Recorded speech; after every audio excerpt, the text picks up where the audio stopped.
Good medical morning. This story comes to us from Channel 10 in Miami. And before we get started, comment below if you can answer this medical trivia question. What is this condition? Comment below.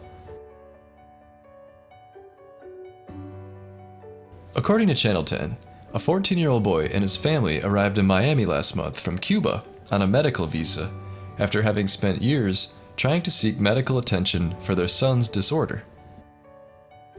In just a few weeks, Emanuel Zayas will get the help he needs at Jackson Memorial Hospital.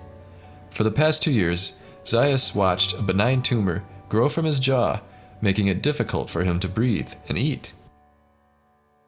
It was a medical case that doctors in his native Cuba could do nothing about. The teen will undergo surgery this month to remove the 10-pound growth, a procedure that will take 8 to 10 hours and requires a team of 4 surgeons.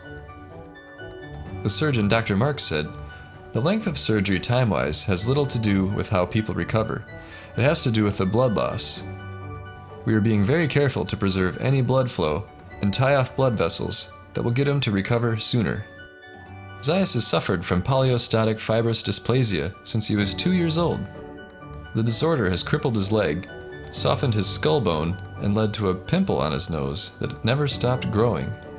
Left untreated, the tumor would most certainly fracture his neck and suffocate him, doctors said.